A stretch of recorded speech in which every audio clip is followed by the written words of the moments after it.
Welcome to OEFFA's Farm Vision Workshop, Exploring Your Future in Farming. My name is Jara Pettibone, and I'll be your facilitator today. So the objectives of the course today, we're going to explore some reasons for wanting to pursue farming, and thank you for those of you who've shared your reasons. We're going to try and gain some perspective from beginning farmers and learn about key considerations for starting a farm. We will assess your strengths, your resources, and your needs for further learning. And we'll identify key resources and steps for moving forward.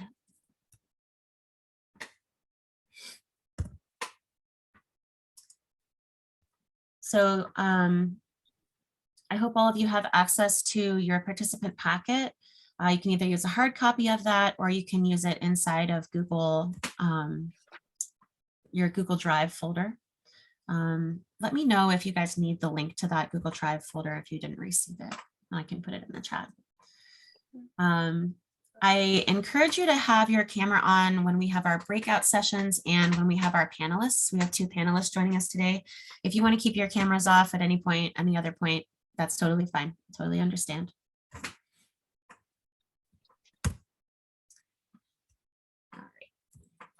So a little bit about OEFFA.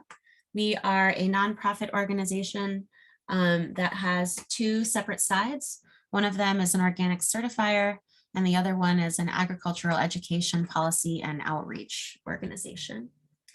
We are known for our farm tours and workshops, our technical assistance, our transition and support for farmers who are transitioning to organic, our Begin Farming program, which is Farm Visions is part of our Begin Farming program.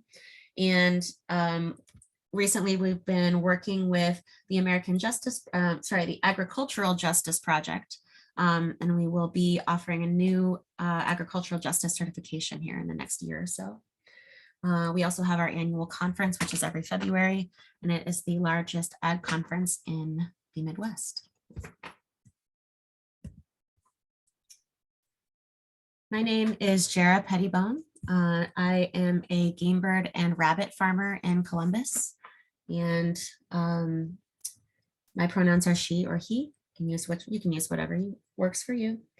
I got into farming about 10 or 11 years ago as a way to kind of have some more power and decision over what I was eating and to connect to the ecosystem and other living things on this earth.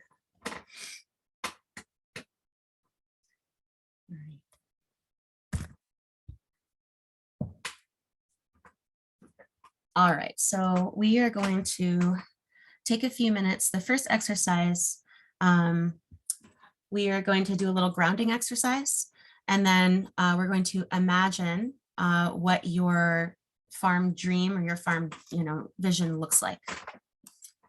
So let's just take a minute to put both of our feet on the floor, sit up in a comfortable position. I'm going to ask you to close your eyes for just a couple of seconds, take a few deep breaths.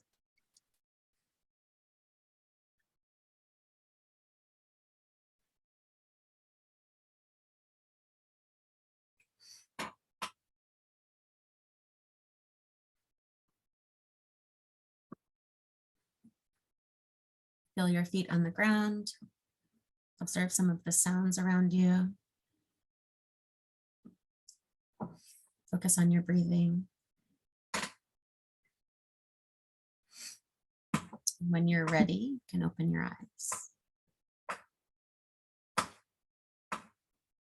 All right. So this is worksheet 1, and I want to start off the workshop with dreaming a little bit. So you're interested in setting up a farm operation. So let's focus on what that looks like. As I read the prompts from the slide, you can either write down your answers, or you can draw a picture of your farm, or brainstorm in any way that works for you. Sometimes I like to use a web or a map or something like that. Focus on what your dream farm will look like in 5 to 10 years, and don't worry about it at this moment, And don't consider constraints at this moment. This exercise is just free dreaming.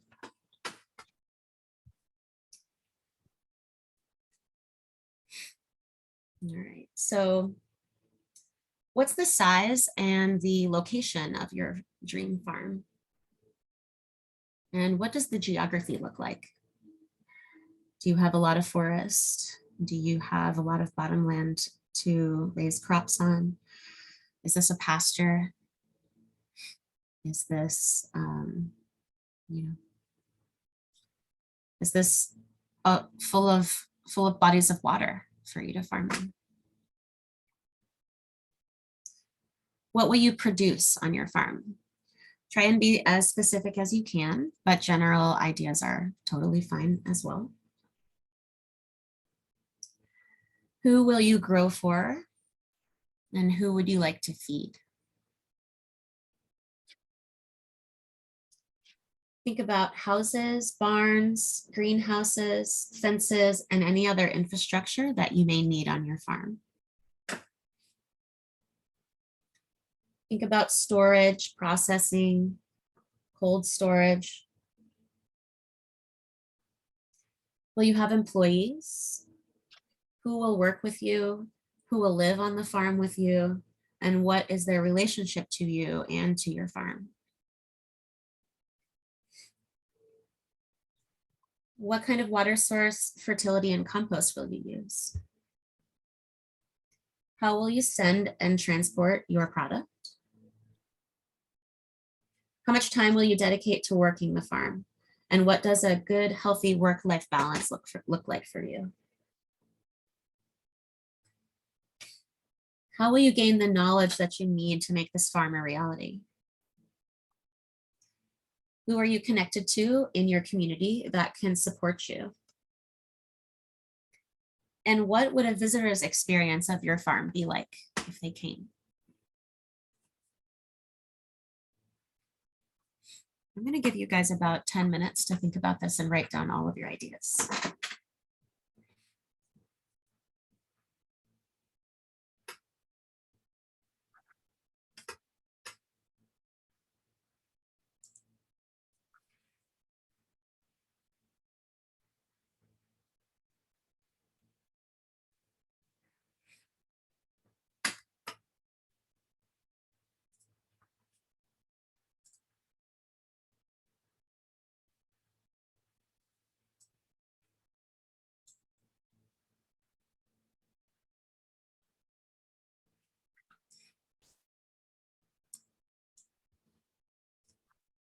I just realized I may have been covering the screen that I was sharing with you in with the chat, which if that's the case, I apologize. And please let me know if you notice anything doesn't seem quite right and I can fix it.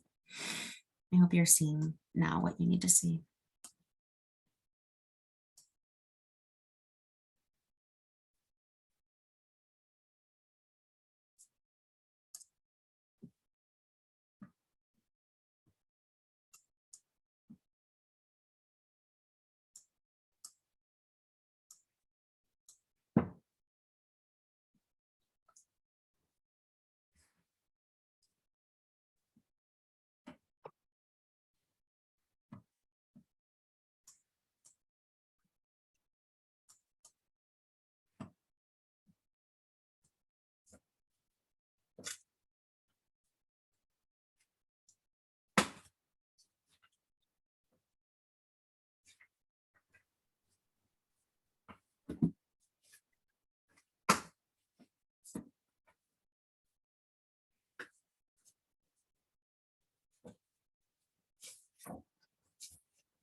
Saw the request in the chat for the participant packet that's coming.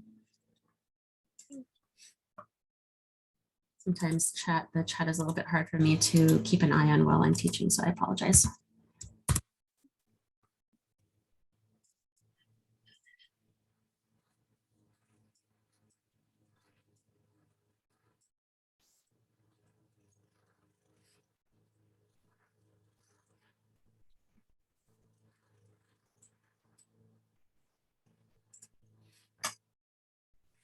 Please don't be shy if it doesn't seem like I notice something that you need, please don't be shy and let me know that you need it. There's just 3 people here and just here just for you.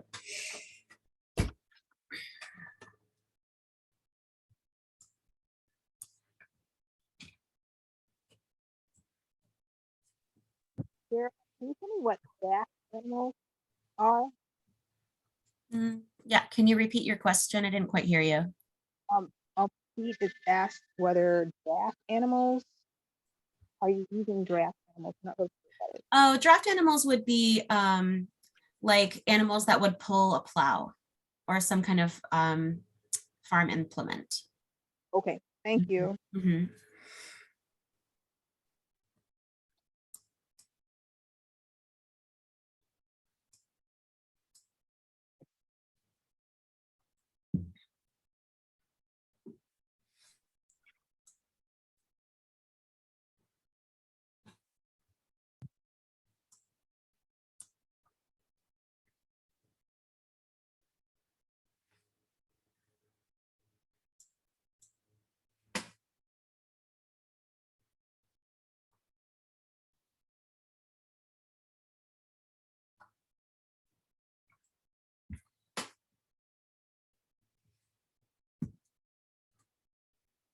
Take about 3 more minutes.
It'll take about 1 more minute.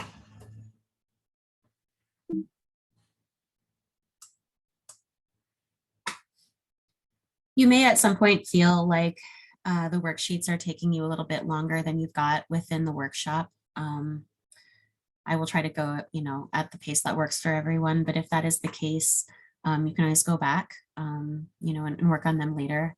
And there's also, several other resources for you to look at later. So, the recording will also be available.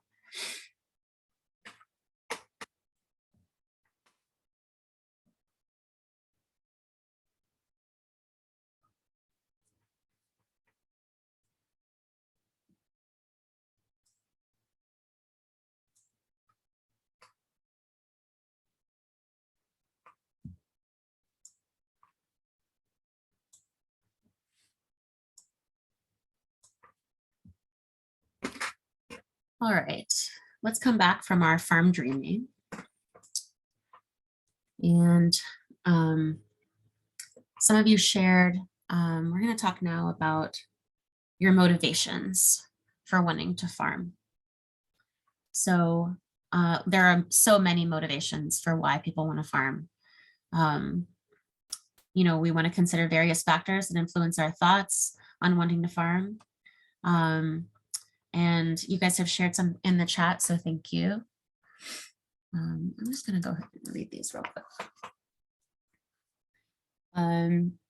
So Angela says, my husband and I are interested in farming to provide others with healthier food. We enjoy being outdoors and gardening. And Larissa shared that I appreciate small scale farming because it seems to allow getting hard to find produce to people who want it. It builds community and connection to food traditions. Absolutely, definitely.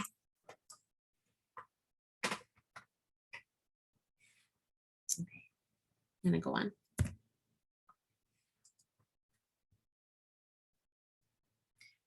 All right. So now we want to consider, you know, take some of the reasons and take some of the things that you have on your dream, you know, kind of notes. And we want to just consider some of the factors that go into having a farm and having a lifestyle that revolves around farming. You know, some of these factors we could, you know, construe as good, and some of them we could construe as bad. But for now, we want to try and keep them neutral. That allows us a little bit of space to kind of think about how to manage them. So these are some examples. You know, we could want to farm because we want to serve the community. We want to be our own boss. We want to work outdoors, make our own decisions. We like physical work. We want to produce something of value. We want to be creative, and we want to steward the land. A lot of us also like to make our own schedules.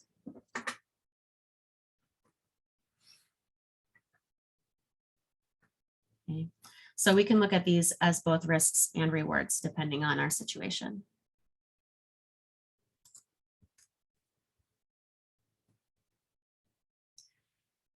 These are some things that might also be considered looked at as a risk. We can have an uncertain income. We don't have paid vacation or sick leave. Communication can be difficult in rural areas. We have to rely on the weather, you know, for our production. There are some safety risks. We can have crop damage and loss, life transitions, and health insurance. These are all factors that we need to plan for.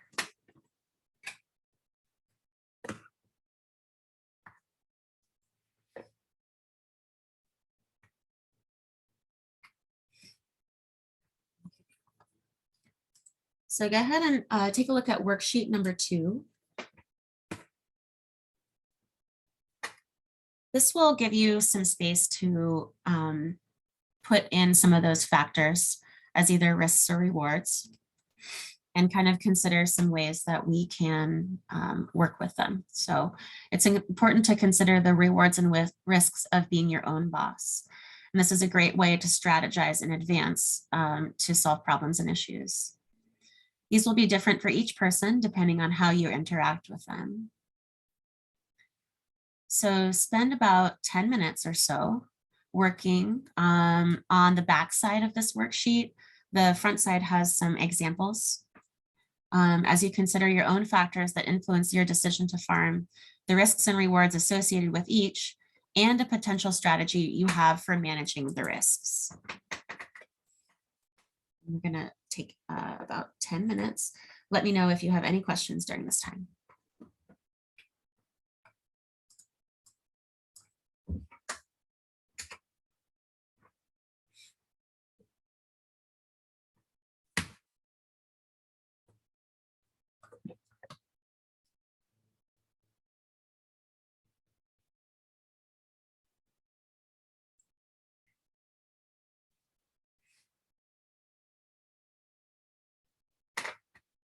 There may be some factors that you don't have, you know, a risk management strategy for, and that's okay for now. As you go through this workshop, a good thing to keep in mind is that if there's something you don't know yet, that just means it's a good idea to do more research on it.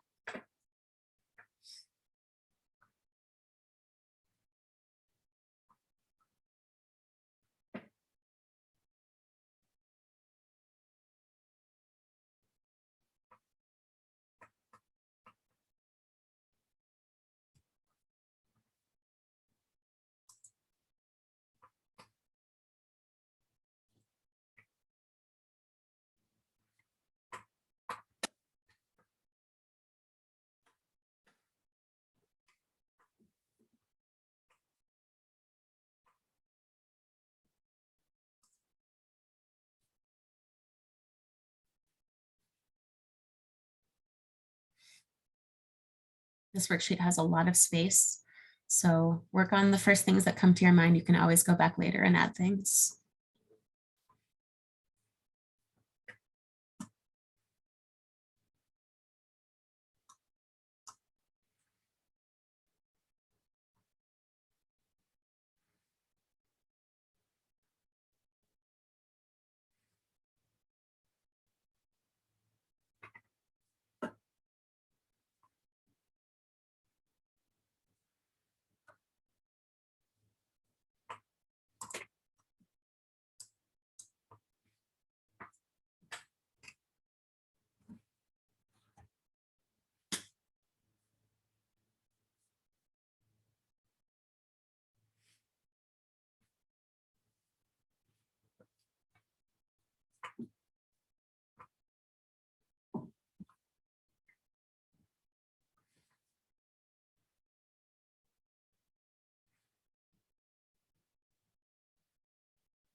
You have about 5 minutes.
Take about another minute to finish up what you're working on. You can always go back to this later.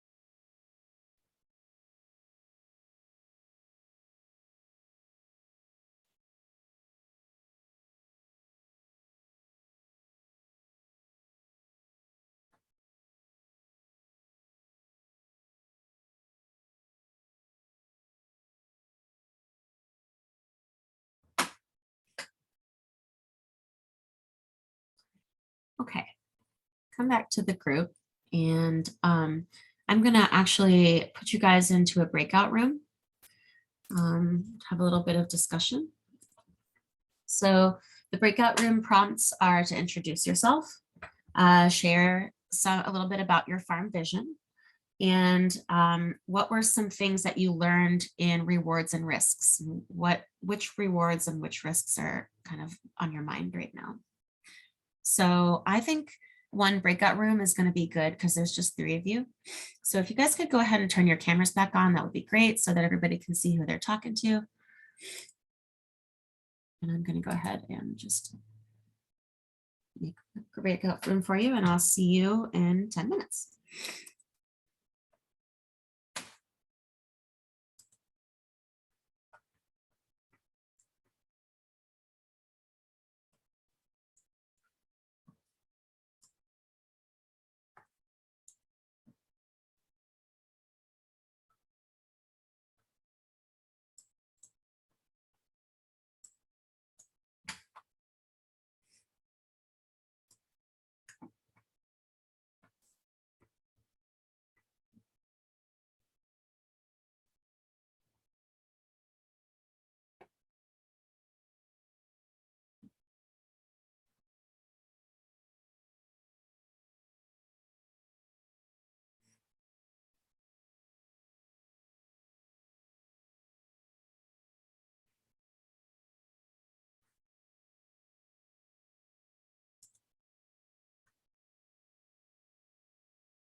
Hey, Sharifa, welcome. Glad you're here.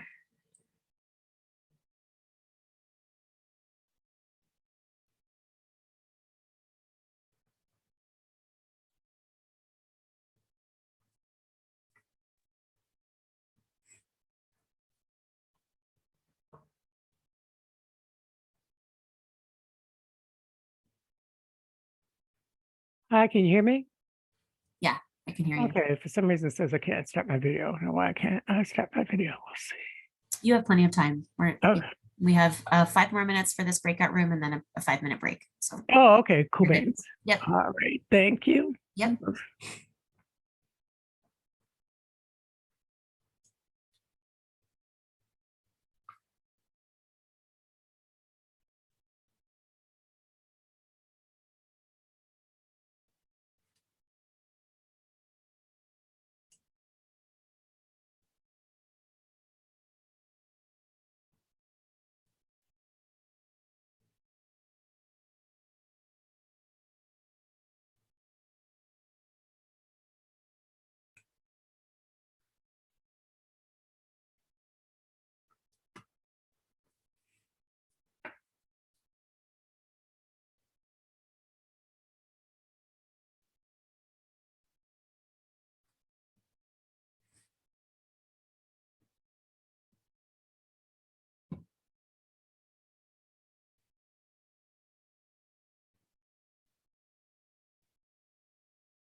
I see you.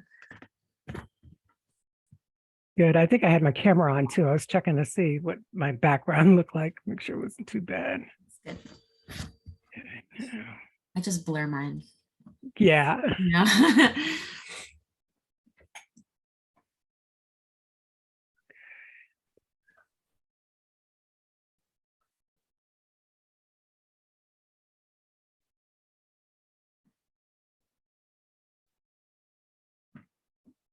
Looks like Jonathan's here.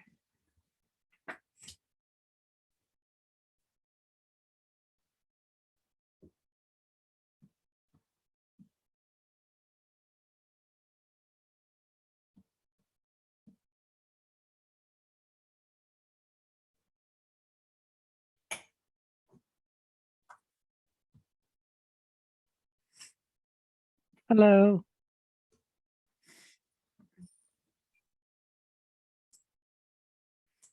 I don't see him yet.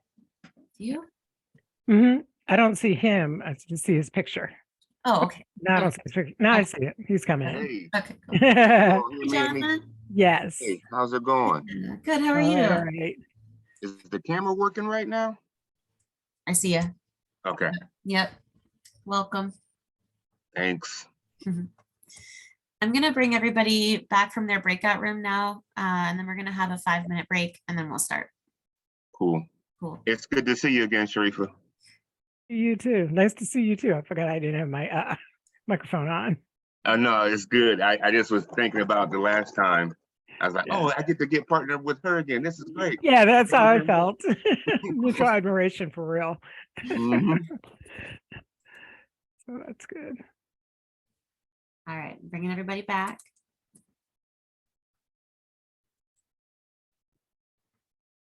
I think it gives them a minute.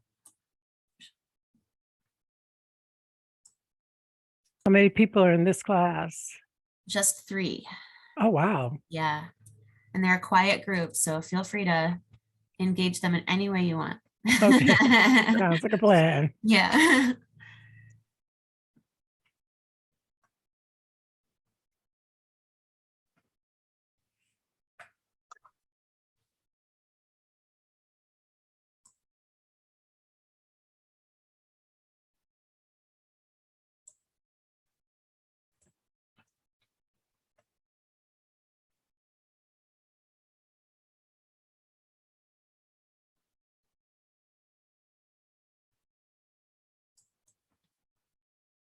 Okay.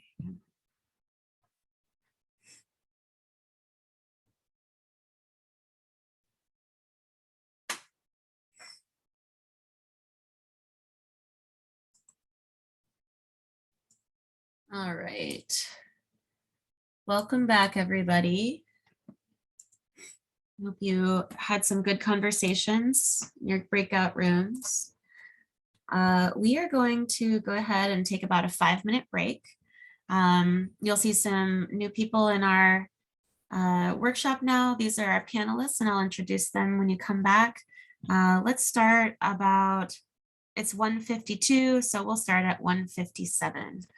Go ahead and stretch, get a drink, take a walk outside, whatever you need to do, and we'll see you in 5.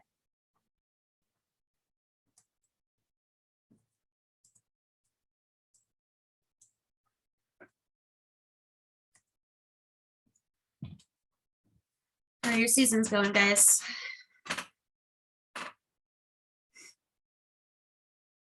It is picking Busy. up around here. It's starting to pick up. Right. I'm so with you. Busy. It's now it's like I need some more time. Yeah. Yeah. I'm realizing transitioning from, from actively working off the farm to just being on the farm. Wow, big difference. And then just trying to manage my time. That's like my biggest chore that I'm like really learning to do. And it's like, okay, at 8 o'clock at night, I don't care what I'm doing. It's the end of the day. Just stop, just stop. Yeah. So that's the hardest thing, just kind of managing the time for me. Yeah. Yeah. You said it best. That time management is key. 'Cause I Right. don't work full time on our farm yet. So I still have work that I do outside of this, but I'm trying to get up. It's getting up early to try to get things done. Right. And then getting work, then doing work, and then after that, going to do more. And it's like, whoa. Right.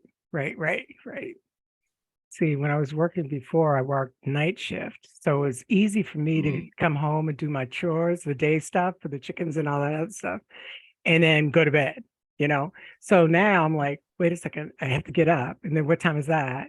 And for some reason, I like being up at 4 o'clock in the morning. It seems like my internal alarm says 4:30, I'm awake, Yep. But I think from back in the day when my kids were younger, sometimes it was just real peaceful. You can get stuff done. So I wake up at that time and then do some chores. But then after that, I'm like, well, what do I do for the rest of my day? And then I figure out, then it keeps going on and on and on. But yeah, so learn how to do that time management is critical. Yeah. Oh, and I'm cycling chickens now. That's the other thing. So I have some, and they'll be processed on the 14th of June. And then I just got a new batch. And then in 2 weeks from now, I'm going to get a new whole batch. So I've never done that before, like succession chickening, like succession planting, but different. So I'm trying to get that one together because they all have different needs. And then my laying hens, they're over here like, whoa. And the rabbit's like, but what about us? What about us? I'm like, yeah, what about you? Oh, yeah, right. Let me get over to you. See, time management.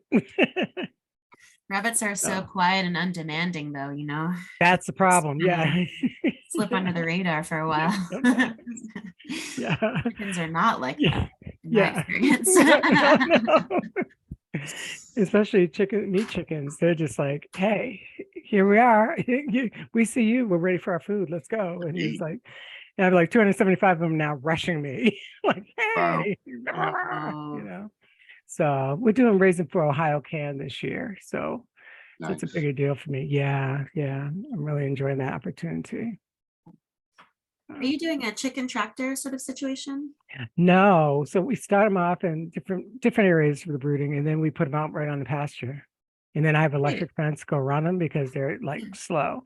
My other chickens, my hens, and and I have a couple roosters, they free range. So they just go wherever they want to and they come back to their coop at night. But the other ones we keep on a fence because they don't really move. Yeah. the Course meat cross. chickens. Yeah, they do move, because we put their food on one place and them on the other. So they have to come up to the eat. So I don't ever have any like deaths from heart attacks or anything like that because I keep them outside. But we have to keep netting on top of them, and but they have a large enough area, so yeah, Yeah. So I'm in all different places now. I had some, I was doing heritage chickens in pasture pens at one point, and Oh, nice. it was nice. And also like, I think I was experiencing some similar behavior as you. Yeah, Yeah. they're fun. My hens are definitely the cool ones of the bunch. Yeah, we've had them the longest. All right. I hope that our participants are either back or coming back soon. So if you are back and you can turn your camera on, we'd love to see your face so we know who you're talking to.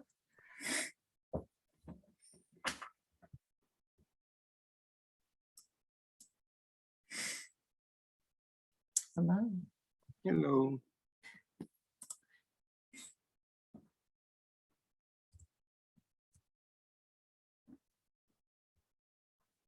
Jonathan, we have the same colors. That's amazing. I see that too. Did you realize that? Uh-huh. Wow. I like that. Yeah, we're quite I impressive, know aren't we're we? supposed to be connecting I together. mean, here, really, because I'm like, that's very quite impressive. I was like, wait a second, that's not my farm. I really like that. That's what I said. I'm like, yeah. Yeah. Look like we're rolling here. Yeah, that's it. And take this on the road. Yeah. Oh yeah, Jared, just let you know, ours is Eden's Blessing Family Farm too. Oh, thank you. Oh No yeah. problem. It's not a big deal. Okay. I'll change it for next time. Yeah, no problem. Thanks. Oops. All right. Do we have Larissa and Cheryl? You guys here? All right.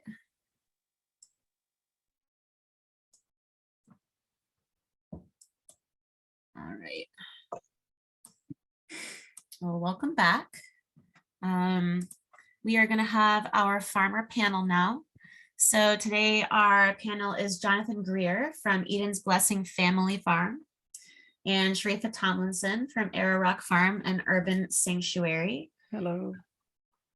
Both Jonathan and Sharifa have participated in some of our Begin Farming programs, and they are running farm businesses now.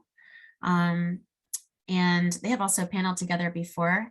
And so I know that we're going to have a really good, set of advice and thoughts today for you.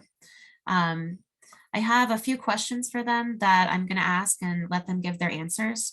And then I'll give you guys a few minutes to ask questions. Please don't be shy. Please ask questions. This is your time to kind of find out from people who are in the business right now, whatever you need to know.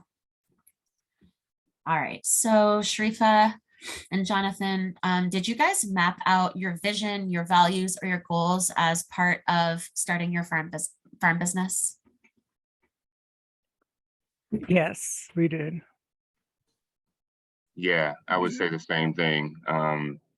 Definitely learned a lot though through the beginning farmers class, and then also having mentors. So, but yes, definitely mapped out part of vision and those values. Mm-hmm. Yeah, I think I included some of them. One of the things we did is I started on big pieces of paper, and then I just kind of shrunk it down and figure out like what do I want to do? What do I see myself doing? How do I want my life to be? That's really Yeah. what I was going for. What do I want? I'm older, I'm 62. What do I want my retirement to look like? You know, so asking all those questions and saying like the difference of where you might put your barn when you first start out at, if you're 20, you know, your barn might be like a mile down the road on your farm, 3 acres away from your house. But when you come to my age, you want that barn close. So you're not really walking that far as you get older, you know. So intentionally kind of thinking about everything and where I want the animals and where I want my, you know, my Right. vegetables to be. So all those kind of things we took into consideration too. Yeah.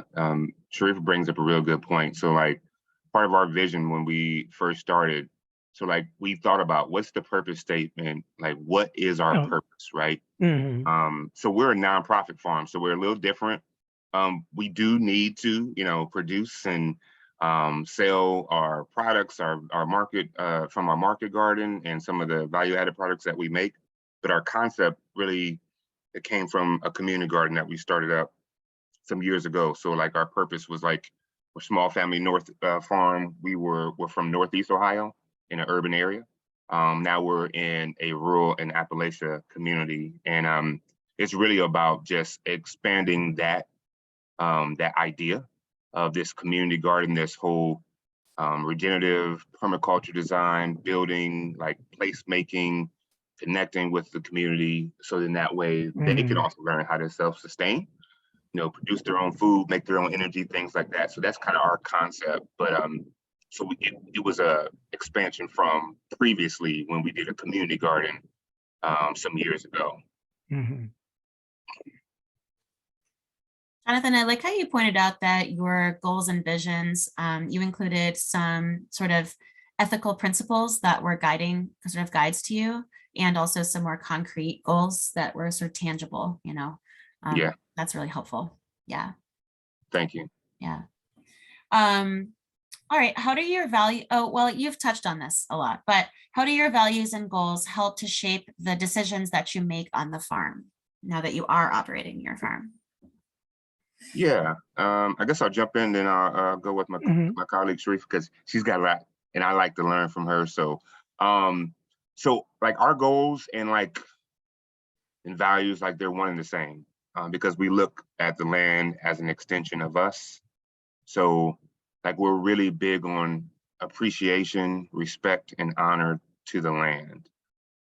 We feel like we are connected to it, and it's important for us to respect and honor what's here. So like our ideals were not to come out to where we're currently at now and just say, hey, let's just knock this down, do this next. Like, no, what is it speaking to us? What is it already producing? How is it laid out? You know, so it was good that we did utilize Google Earth, you know, prior to, you know, some things that we planned out, so that way we can see like what was the terrain, soil samples, you know, things like that.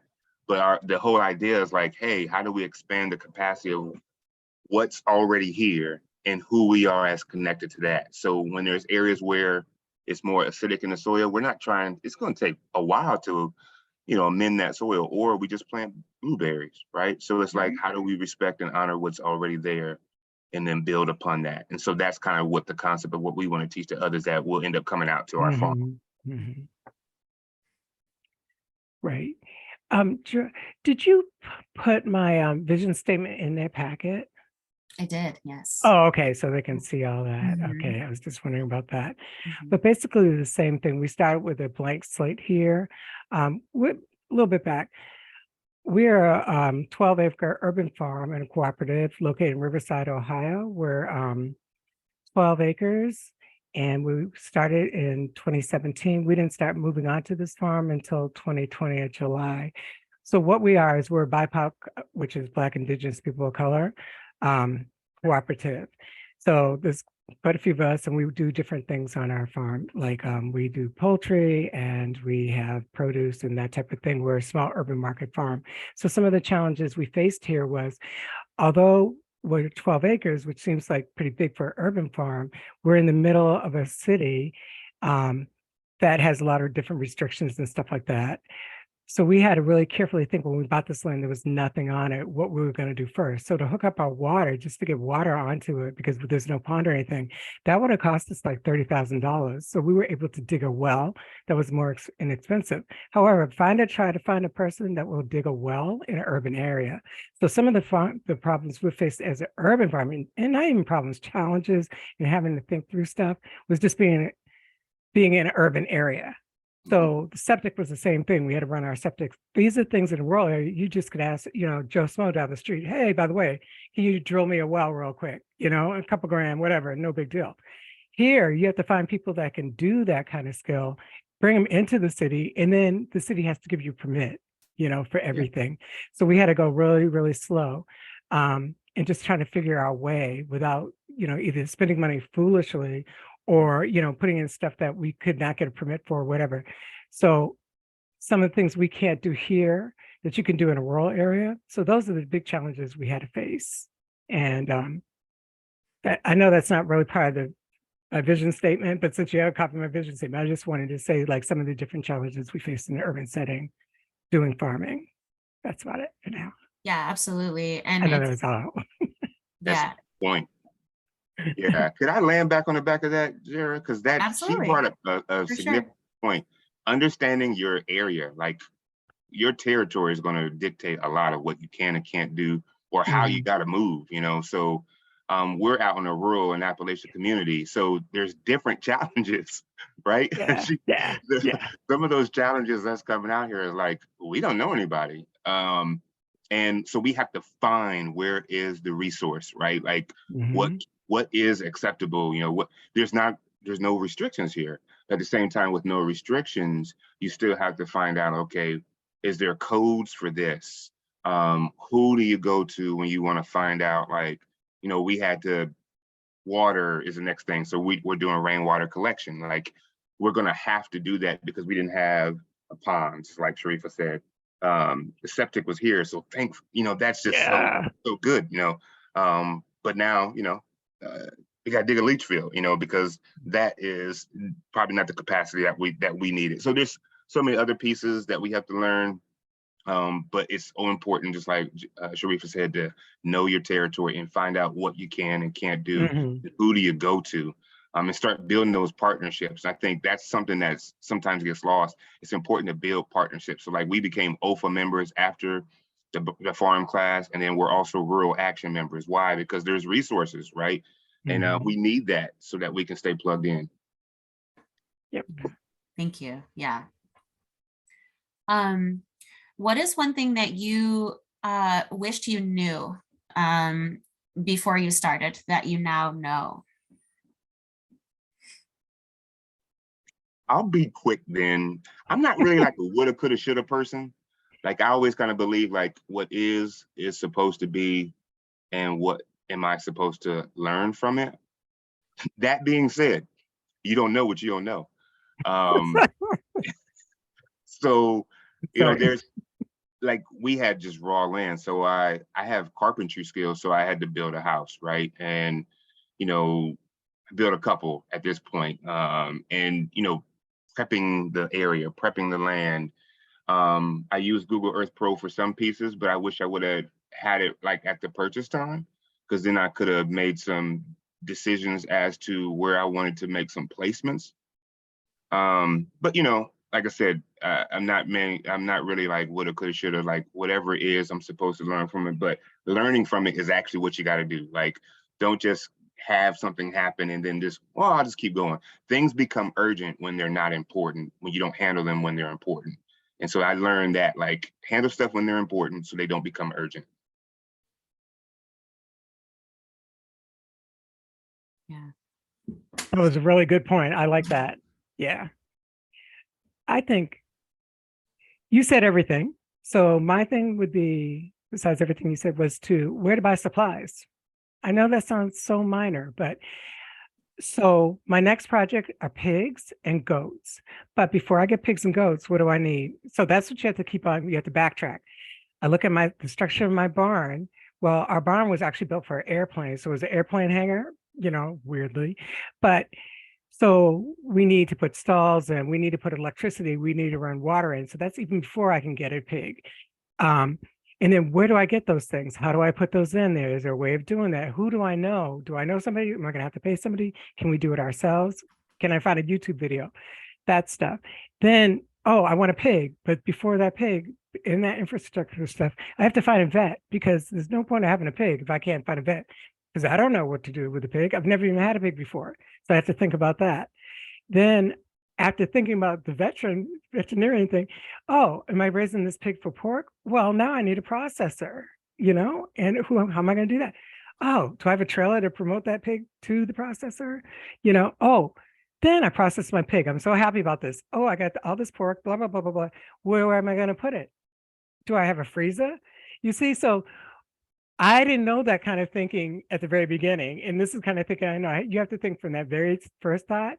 And those are the things it's like, oh, somebody had told me like, you have to go from point A all the way to Z and then anywhere in between, because you don't know if that pig might never, ever, ever need to see a vet, or I may need to see a vet every other day. And when is enough enough?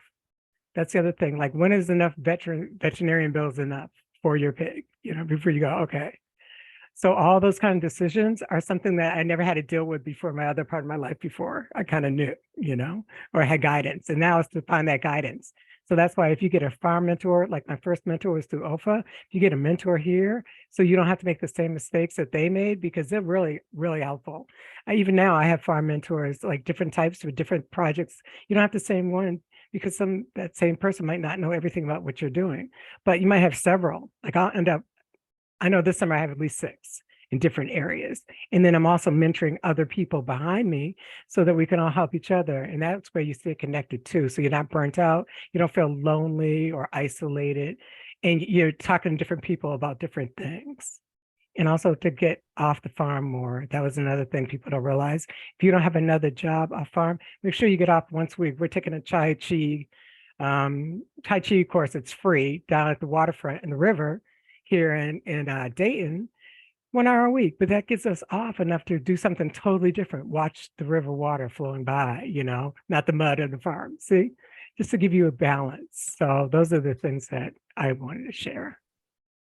I think that's it for now.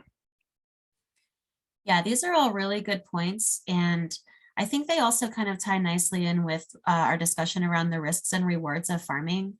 If you get into this industry, you'll notice that it's just sort of a constant stream of problem solving and being creative and working with your environment, working with what you have, and expecting that you will make mistakes, and that's okay. But, having people to support you in that process too. Yeah, thanks guys. Yeah. All right, so can you guys share some of your short-term goals, maybe within the next 1 to 5 years, and some of your long-term goals within the next 5 to 10? Yeah, I just short-term goals is really become full-time status for our nonprofit farm. So right now I'm part-time, kind of like part fully. I don't know what that is. Burning the candles at both ends. But want to become full-time status here, and also developing like 2 to 3 like some of our value-added products for our market. So my wife does. We have an herbal garden. She's made her own soap. She's made her own lotions, toothpaste, soap, things like that. And so we're going to want to market that. We have an opportunity coming up here, so we're excited about to be a part of a farmers market coming up. So that starts the process of obtaining that goal. And then long term, really want to be able to teach like the sustainable energy practices in our region. So again, like our farm, the project is really about that whole placemaking. So we'll have solar energy out here, rainwater collection, producing your own energy. So we want to teach more of those practices, and then also teach placemaking to at least like 10 urban or suburban and like communities within our region. We're southeast, so we're like south of Zanesville. We're close to Athens, so like we're not far from West Virginia, and so we want to be able to kind of impact that area. So that's our big deal, and then expand our farm with more acreage. Wow.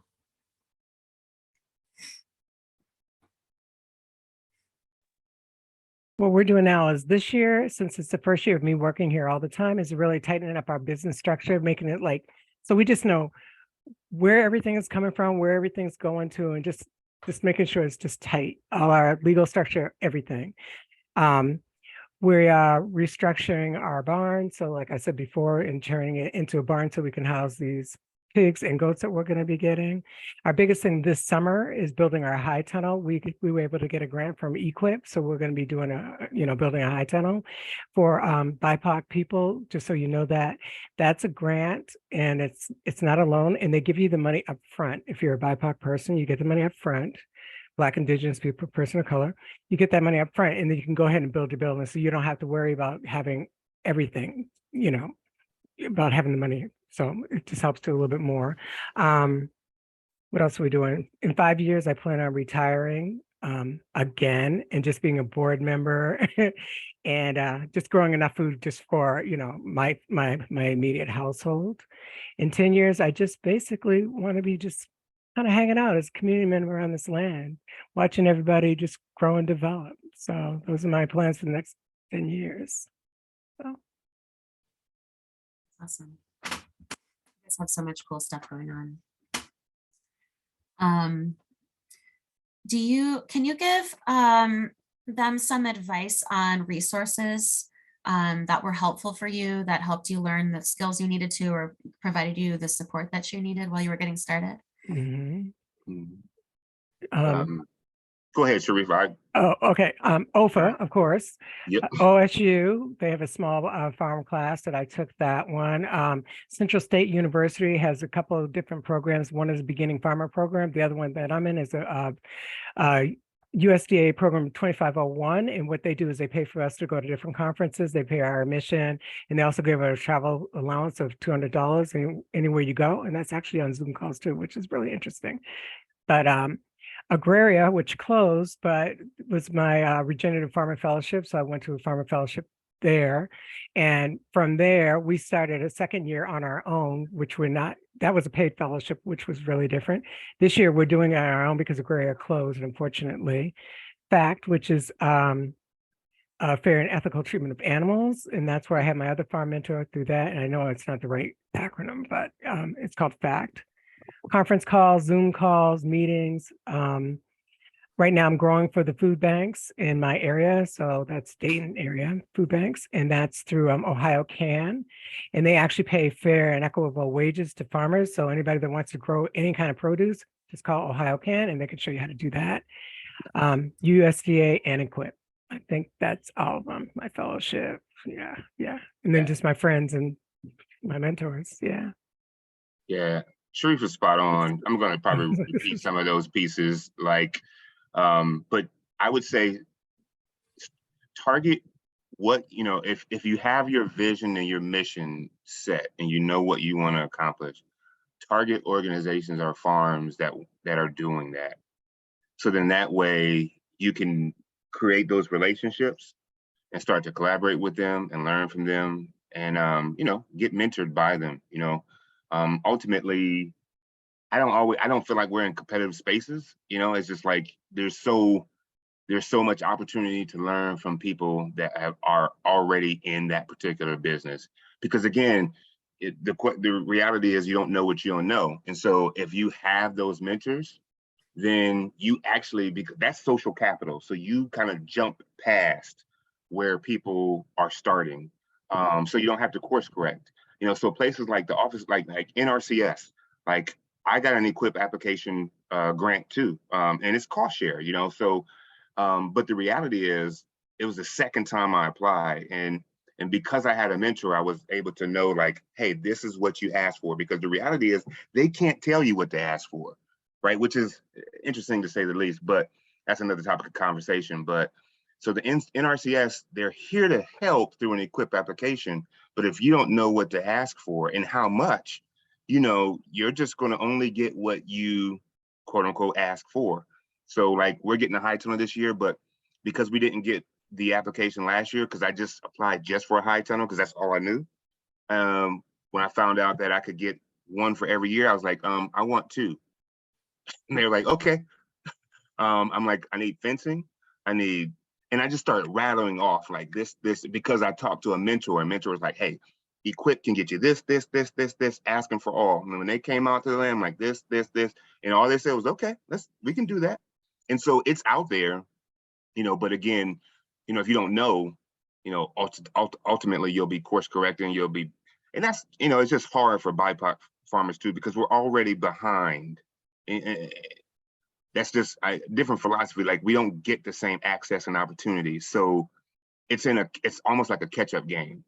And so since it is a catch-up game, we got to get everything all the knowledge and expertise and experience up front, so that way we can get into this business and start to really make headway. Because ultimately, I want to leave this legacy for my children and their children as well. So I recognize I got to create that.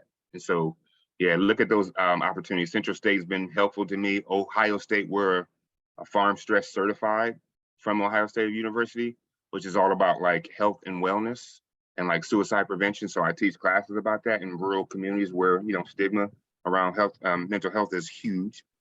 So rural action is another place. So as long as you look for those people that you can be connected to, it's going to help you out in the long run. And then mistakes, to be honest with you, mistakes is great. I mean, it's scientific method. We live in a society where you can't make a mistake like it's a bad deal. Like, no, you want to find out what doesn't work just as much as you want to find out what does. And it helps you, so there's a lot of experimentation that we've had on this farm with my family. And so we want to keep that going. Yeah, thanks, guys. And there will be a list of resources in this presentation, and also some more in your resource packet after the workshop. A lot of the ones that Sharif and Jonathan have mentioned are on that list as well. All right, so we do have some time for questions. It looks like Larissa, she put a question in the chat. It says, wonderful work. Could you speak a little bit about how the public has responded to your projects? It feels like getting a farm off the ground and running it is pretty daunting. How have communities responded to your work, and maybe especially when you were starting out? Such a great question. I'll be brief.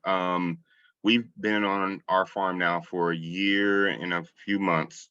I had actually purchased this land a little while, so prior to actually at the start of COVID, and so I was able to come out every so often and kind of start to work on different projects, which helped me down the line. But honestly, like, I live in a rural and Appalachian community where, quite frankly, ain't a lot of Black people, and so like it's almost like people like, whoa, like, who are you? Like, where'd you come from? And so we've always been able to connect with people. And so we had to start building relationships. There's still a lot of that has to be had. Some of my advice is like, find out what that nearest like city or community is, and like introduce yourself to, like, maybe it's like trustee board, maybe it's firefighters. I have met the chief of police and fire down here just on purpose, right? Because I'm like, I want you to know who I am. I want to know who you are. So it's been interesting, probably some stuff offline, but it's been interesting. Larissa says, Jonathan, what's the name of the mental health resource you mentioned?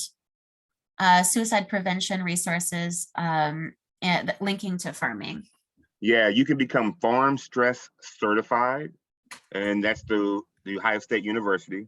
They still have classes for that because, again, rural, they want that for urban too. Like, so the reality is, and so I'm a Ohio certified prevention specialist. And so I teach suicide prevention classes like question, persuade, refer, QPR. My wife does a lot of meditation piece. And so we have the whole health and wellness portion together.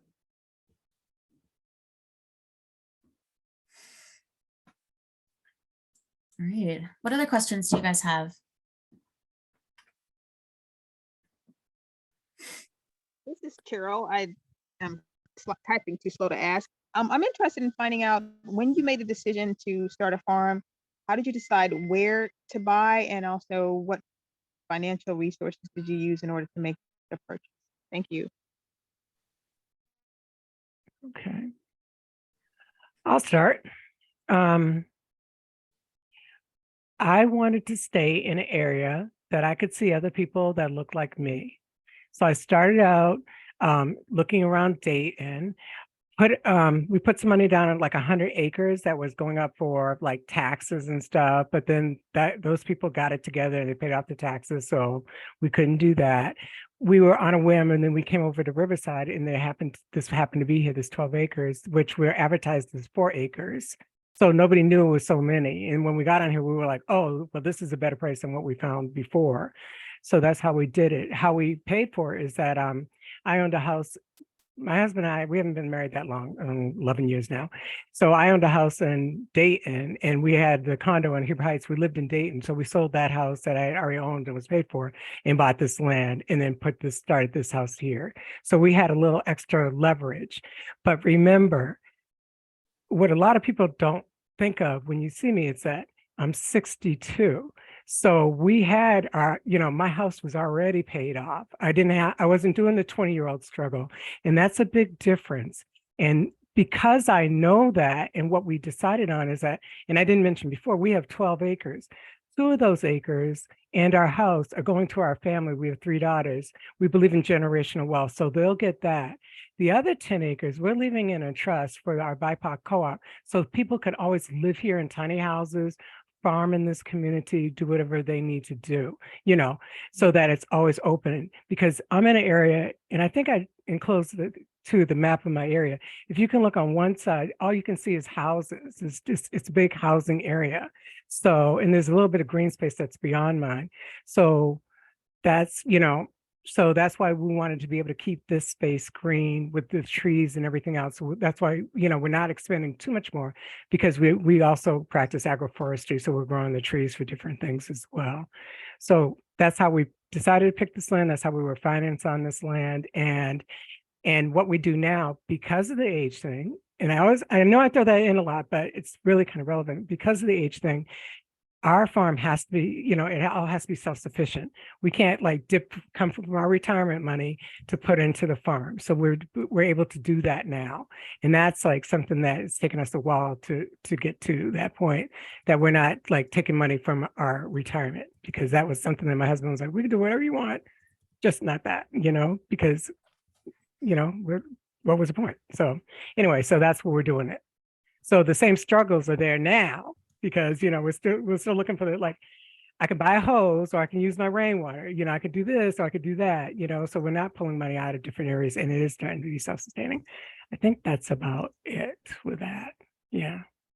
Yeah, I'll just follow up. Really good. I love being on here with Sharifa. Just gotta say that. I'm sorry. I just had to say that. We have a mutual admiration society. Yeah. So how we again, we're from Northeast Ohio, so urban area. Like we had never been down in this area before, but a good friend of mine's, we both wanted to kind of have more like a farmstead. We were great friends, and so we looked for places that were like halfway between both of us, right? So he was way down in Cincinnati area. I was on Northeast Ohio, so 2.5 to about 3 hours would be a meeting point, so that we could kind of like mutually work together on some projects. So that's kind of how we found this particular piece of land. And then, so again, it's a nonprofit, and so I'm a consultant too. So I've always written grants and things like that. So a lot of I'm good at saving. And then I was transitioning from one job to the next, and I just made a decision, not by myself, talked to my wife about it. We just, what do we wanted to do? And so I took the penalty, took out my 401k, and I purchased this. And so it was more of it was an investment. It was worth it, knowing that, be able to pass this down generationally, right? And expand it to give to more and more, and just kind of build that way. So like I said, we pulled out the 401k, started over, but again, different spot, so I'm 43, right? And so I had accumulated a good amount, but I also knew, because of my consultation and things that we do, that it was worth the risk per se, what we want to do. And so we're building up a retirement still now, but it wasn't what it was, but it just made a lot of sense for us to do that. Hopefully that answered the question. Another thing I want to tag on, because I have some mentees that I'm working with now, and there are 3 of them, and there's one set of 2 people, partners, and the other 2 people. Oh, okay, so there's 6 altogether, two sets of each couple. And what they're doing is they're putting everything together and they're buying a larger plot of land together. One of them has a VA loan, so that helps them with the cost of it. They're going out to the rural areas, so they're looking at USDA. They're all 6 of them are of people of color, so they have that automatic bond in there, and they're looking for something that's over 21 acres because they each will have 7 acres of their own. They can subdivide it down themselves, but they have a better buying power when you have 6 people with 6 different incomes to come together, because a lot of people aren't going to be able to go out anymore and just buy like, oh, let me just buy, a couple acres. I can't buy anything now. I've looked at the prices. I mean, it's like crazy. Crazy. But if you can pool your money together and do cooperative economics and resources, you can go farther and you can buy more things. You have a better buying power. And people, I don't know, I'm from the East Coast. We're getting it, but we're still not quite getting it here yet. Everybody wants to own their own thing. But sometimes we're not going to always be able to own our own thing, especially to start. So who cares if you own it all when you're first starting out? Because you can figure out a way of, like, we're going to do this together for 10 years. Our property value is going to go up.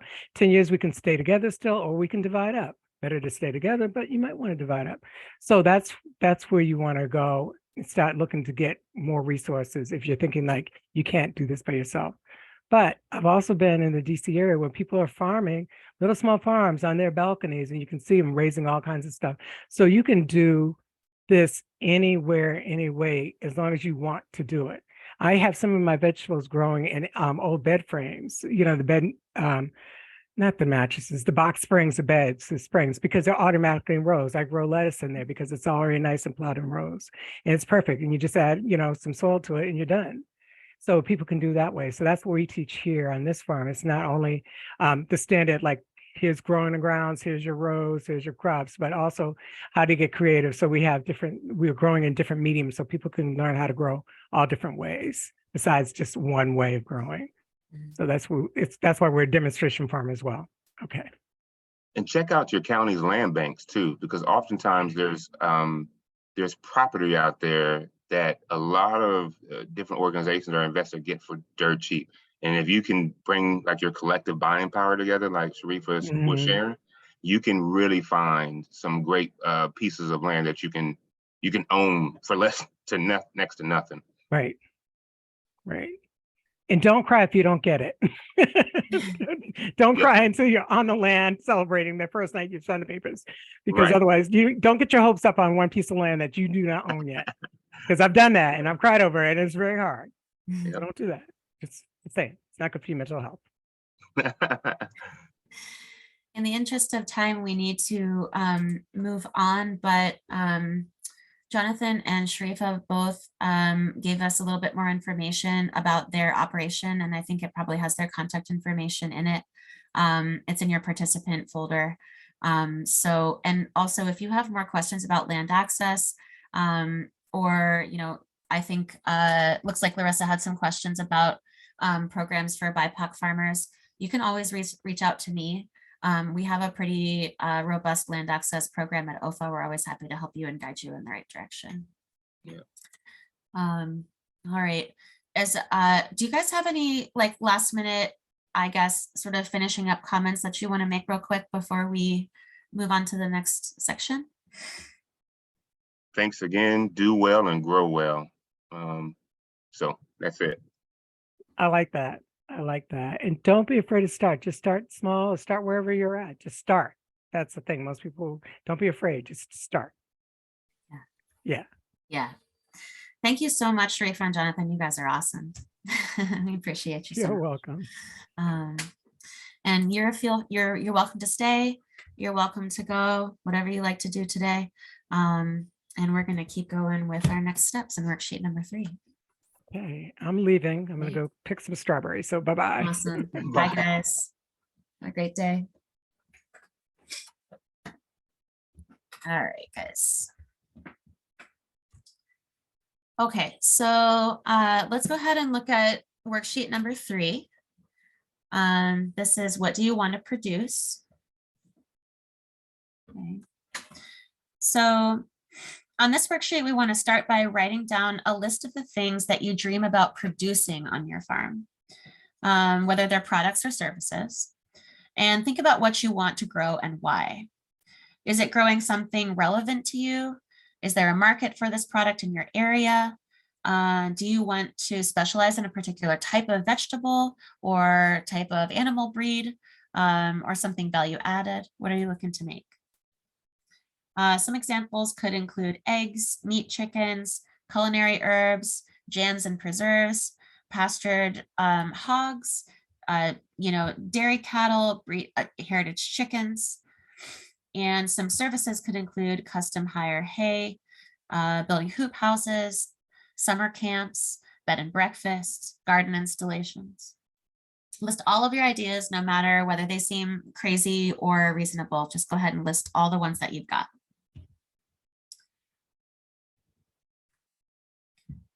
And after that, you can assess the basic requirements that each enterprise will need.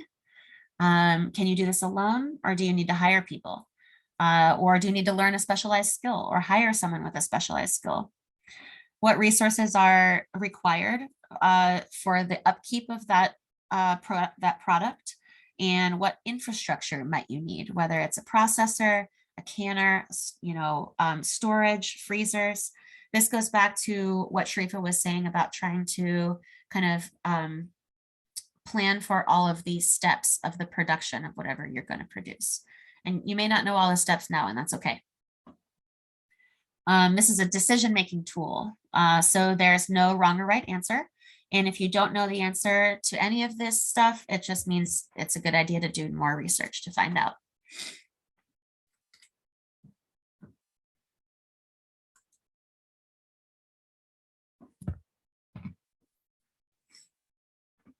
We're running a little behind, so I'm going to give us about 8 minutes to do this. You're always welcome to go back and expand.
Take about another minute.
All right, let's come on back.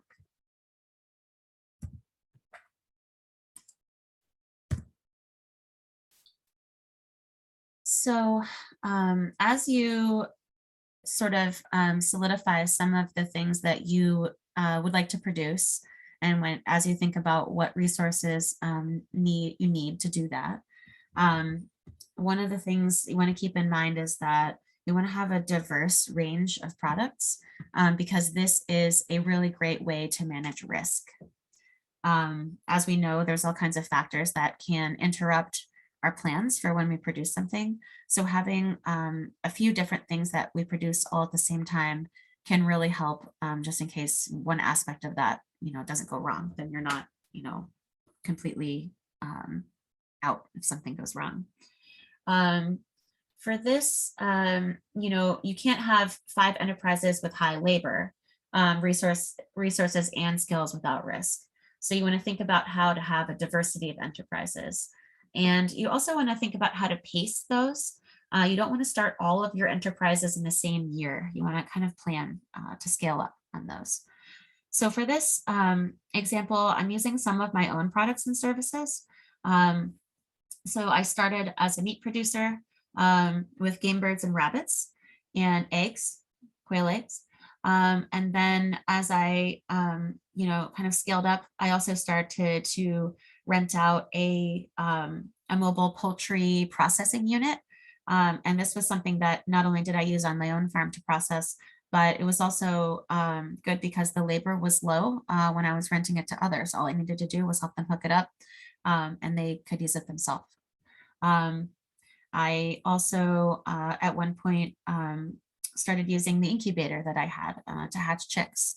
And that was a way for me to, kind of provide another service, another product to people.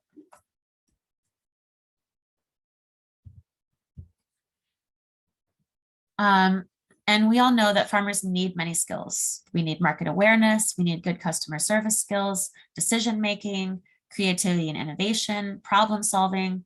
What if you do if something breaks? How to create the most efficient space, risk awareness, good health and energy, independent and self-reliance. You're willing to ask for help. That's really important. You're willing to accept challenges and uncertainty, accounting and business management, communication skills, and the list goes on. And I think the important thing is, yes, you will benefit from having a lot of these skills. And as you're starting out, you don't have to have all of these skills right away. It's okay if there are things that you need support with.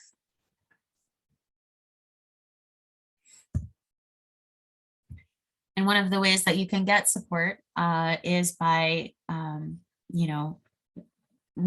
continuing to educate yourself.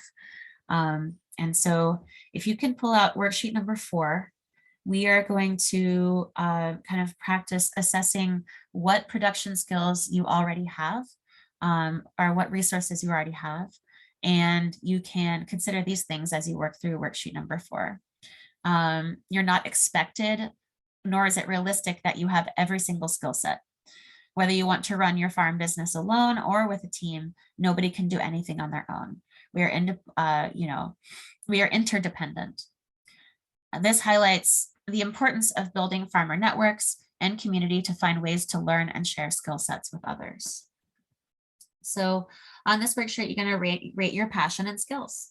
There's no need to be an expert. Don't overthink it. And this helps you identify the skills that you already have and ones that you may need to develop. I'm going to give us 8 minutes for this as well.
I think in the interest of time, I'm going to ask, after this worksheet, we'll have a 5-minute break. So go ahead and take your time, whatever you need to do this. And then I think we are going to meet back here at 3 o'clock.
Hi, Larissa.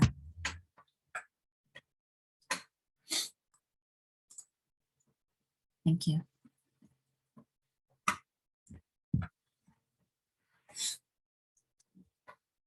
All right, it's 3 o'clock. Can you guys let me know if you're ready to start?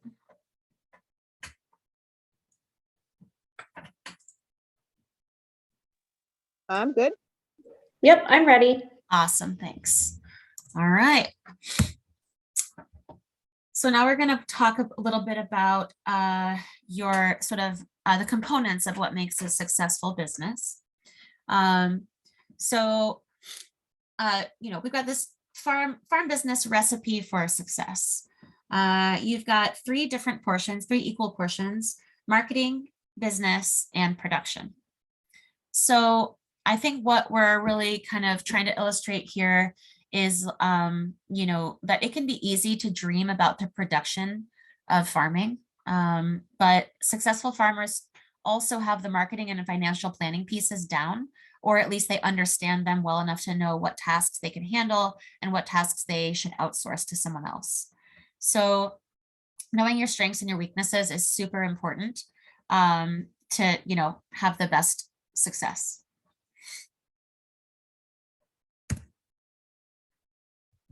We already did that. There are some commonalities of farm startups, successful ones. And ongoing training is a huge portion of that. I know you heard Jonathan and Sharifa both mention that several times. So working on successful farms for at least a full season before you start is a good idea. Having open communication, often with the same 1 to 5 people on a farm. This is very important to have good energy between the people who you're working with or you're doing business with. And it's also important to communicate well with your customers. Another one is assembling your team. And this can be whatever combination of professionals that you need to kind of, set you up with support you need. So this could be who else besides you will have decision-making power in the business. Who are the experts and advisors that you need, like accountants, financial mentors, trusted real estate agents, anything like that, okay? Market vendor organizers. And I know sometimes it can be hard, like Jonathan said, you don't know what you don't know. If you can start by making a list of the people who you think you might need, and you will figure out a little bit more along the way.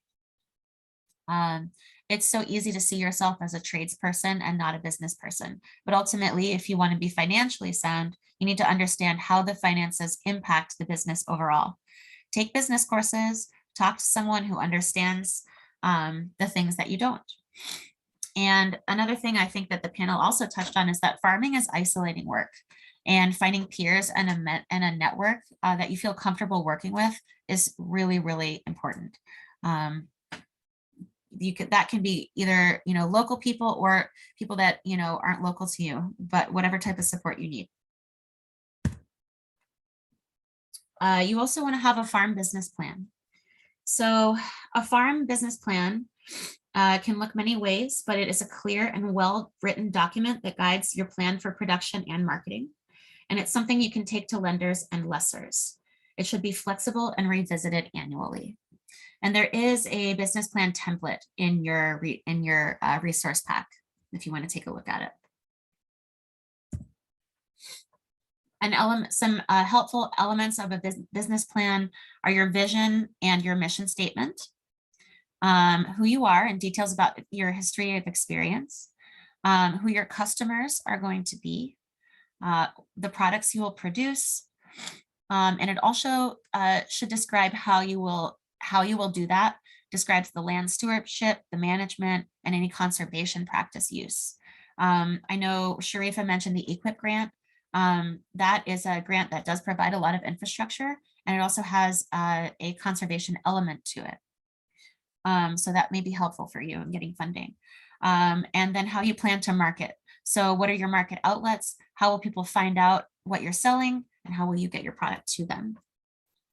You want to make sure you're planning to make money. Okay, so worksheet number 5, this is our last worksheet for the in-person course, is your action plan. So you want to develop your action plan for your next steps. This is, you're more likely to follow through with something if you write it down. So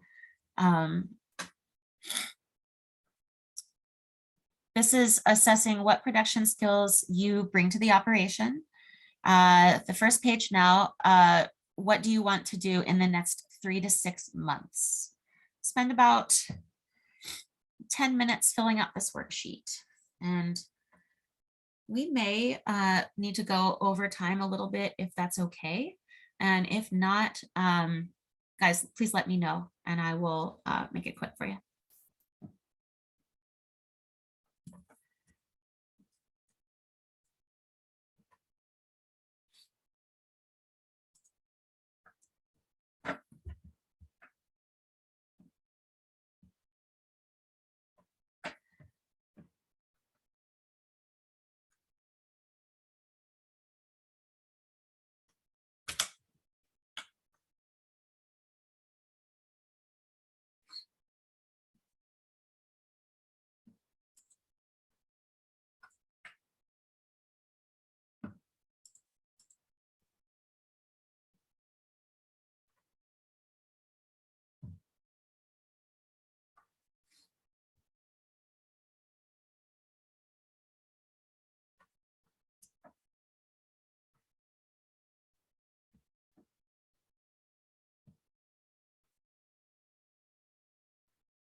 You have about 5 minutes.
And take 1 more minute to finish up what you're writing.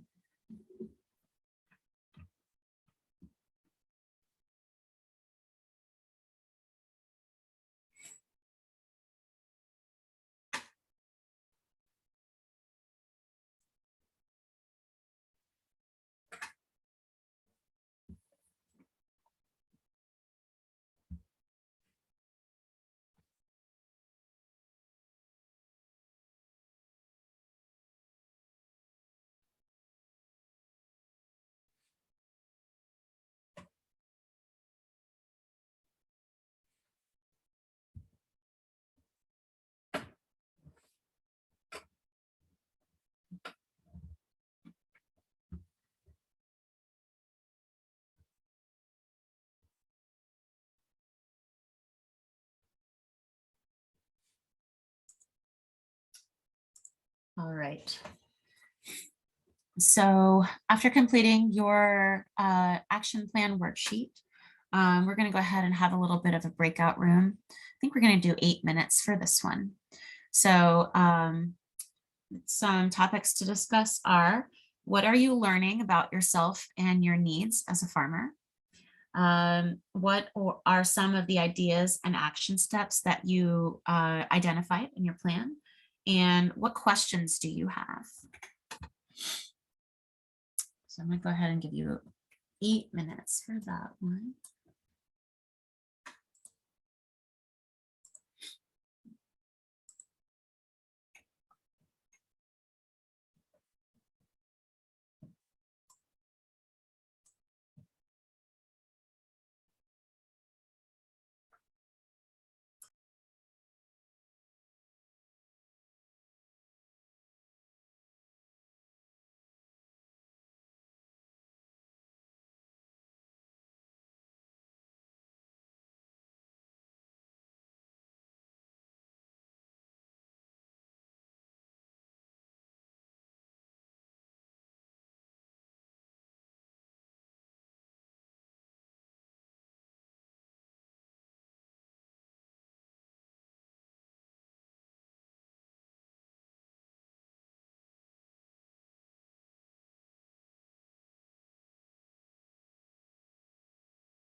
This has been a great session, Jared. I just wanted to say that. I've really gotten some good insights and I appreciate you for doing this.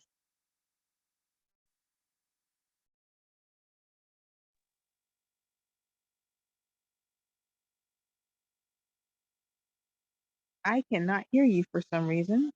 I don't know if it's me or. It's because I muted myself. Oh, Sorry about that. Thank you for that feedback. I really appreciate that. And I'm glad that you're getting good stuff out of this. All right, so let's go through some next steps and resources. A lot of these things I won't go into super detail about because they are, you have this presentation in your packet and most of these things are clickable. Even some of the images are clickable, so you can feel free to explore them at your own pace. But we'll talk about farmer training opportunities, business planning support, land access, and some general resources. So these are a list of some pretty in-depth farmer training programs. Richland Grow Up is in I think it's in Athens County, a little bit near where Jonathan is. Bronzeville Agro Academy is a great place to look. Yeah, let me see if there's any. Central State University has just received their land grant after over 100 years, and they're developing a really, really cool program. I just went out there a couple of weeks ago to see some of the things they have going on. So I definitely recommend that you check out some of the workshops and things that they offer. If you're in the Columbus area or linked to the Columbus area, Franklinton Farms is a really great nonprofit and urban kind of community plot of farms. And you can volunteer and get experience, stuff like that over there. Yeah, I'll go ahead and let you kind of explore the rest of these on your own. This one includes the Food Animal Concerns Trust mentorship program, and they also have some really, really good workshops that are, online for forest farming and stuff like that. They also give micro grants, and this is one of the organizations that Sharifa is working with right now for her chicken operation. Also, we have lots of programs for beginning farmers at OEFFA. You can go to our website. This icon here will kind of let you know that the programming is especially for people who are just starting out.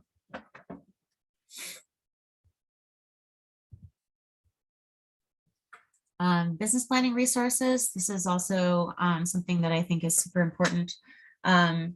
The Sustainable Agriculture Resource and Education, Research and Education, SARE is a really awesome resource.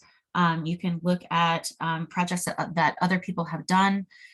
You can get your own research project funding. They have lots of publications for people to learn all kinds of business skills and farming skills. Definitely check out SARE. Farm Commons is a really good organization for legal resilience and some more legal resources.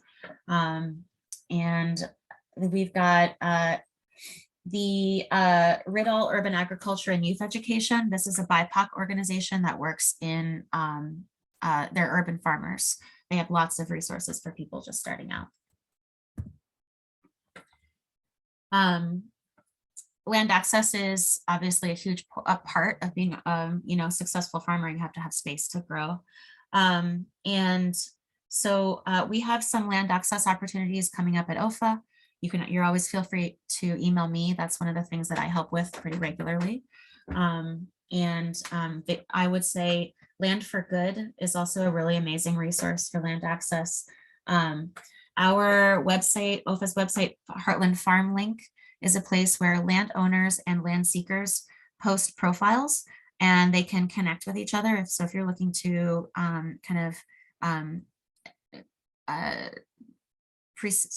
proceed another farmer on their land in whatever way that is, you'll be able to see some of the things that are available, and also just to get a general idea of what type of land is available in the area. It can be really helpful. If you're interested in some more cooperative forms of land ownership, there is a list of resources here. Land trusts are a great way to do that. And I know Sharifa mentioned her plan. She put her land in trust as an incubator farm. So there are lots of ways to kind of engage with that.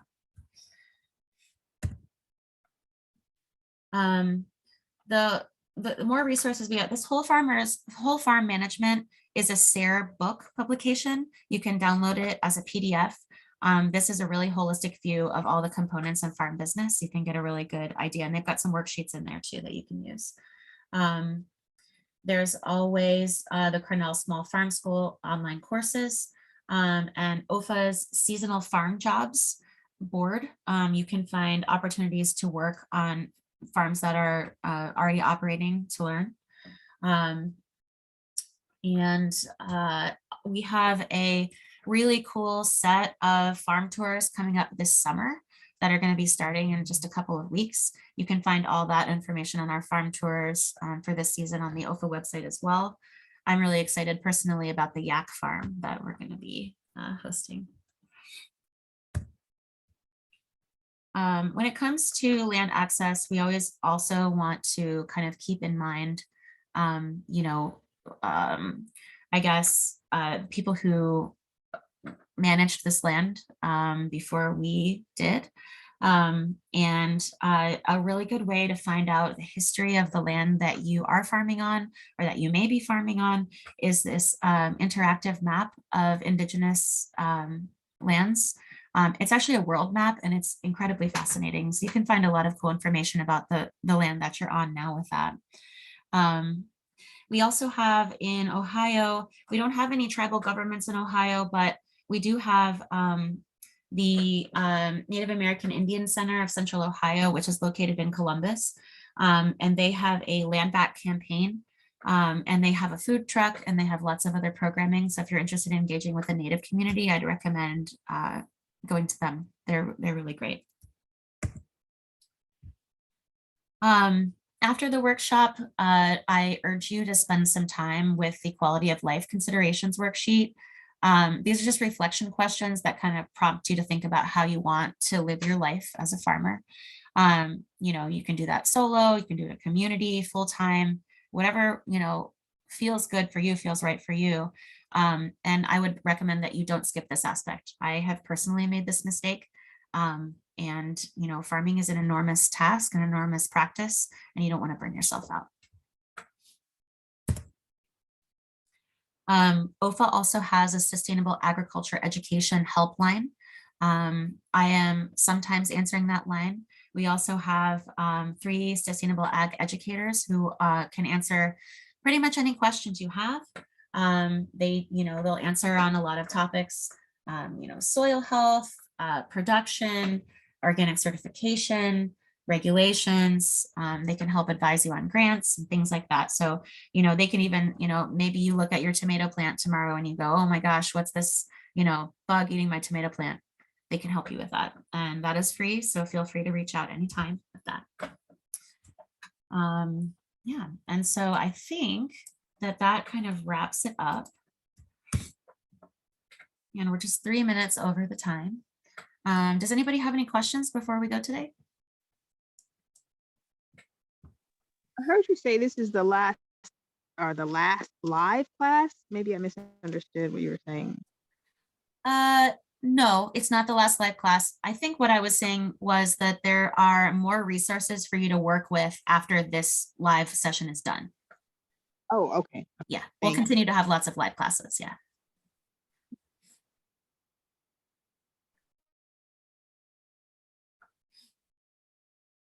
All right. I know you have a lot of information swimming around in your brain. Feel free to reach out to me at any time.